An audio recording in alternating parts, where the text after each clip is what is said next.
Hey, it's Katie Moran, and here's your heartfelt lift. Today I'm here with. Rebecca Nesbit, a coach of 10 years and the founder of the CEO Crowd.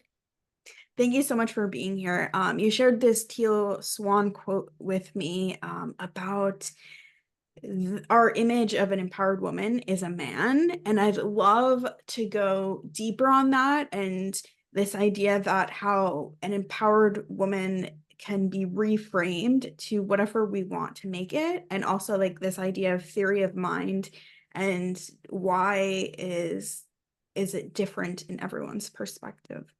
Yeah, absolutely. So I think that the first thing that's important to think about is the empowered woman being a man is very much what society makes it out to be. So when we are in this place of reframing, we have to start with essentially theory of mind.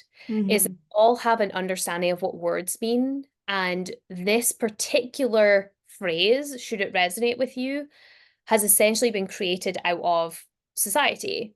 So this is where we have to look at worldview. So this is why it's Mhm. different for everyone, is that everyone's had different life experiences that have shaped them. And a part of that conditioning is societal conditioning. So when we're looking at this version of the empowered woman being a man, and if that's resonant, it's probably because society's made it that way. That's what we understand through our worldview because of theory of mind. So theory of mind is just words having a specific meaning because that's how we understand them. So if we're Mhm. looking to reframe the empowered woman, then we have to think about what is empowerment to me as a woman, or what is an empowered woman in my view, should you not be a woman. So then you reframe it as, what is empowerment to me, not to society, not to the government, not to my parents, not to my friends, not to my siblings. Mhm. What is empowerment to me? And I think that we can find that when we start to decondition ourselves, when we start to peel off these layers, almost like onions have layers, ogres have layers, we have layers too, Mhm. people. And it's about how do we peel off those layers to find what empowerment really feels like for us and to us. And the version of an empowered woman that you will find within yourself will be very different from the version that is given to us by society, where we essentially see the empowered woman as a man. Hmm. That is so powerful.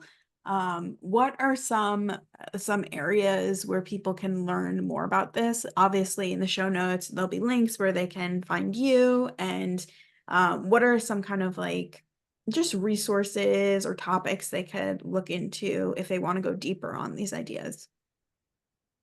I think the places that you can go, if you want to get really deep into psychology, you'll go into human development systems. That will be really helpful. Understanding worldview. Worldview is very much a coaching counseling term.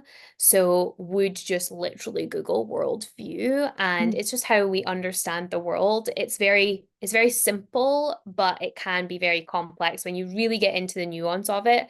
I would look into conditioning as well. You'll get a lot of that from human development systems, but that's kind of the more PC, more up to date version that we kind of hear a little bit more of. So those Mhm. three things would probably be really helpful. And of course, you can look into theory of mind too if you want to really get very deeply into what words mean and language. Then I think theory of mind can be a really interesting space of research too. Mhm. If you had to sum up what empowerment means to you in 3 words, what would that be? Oh, peaceful, productive, and alive. Oh, I love that so much. Thank you so much for coming on today.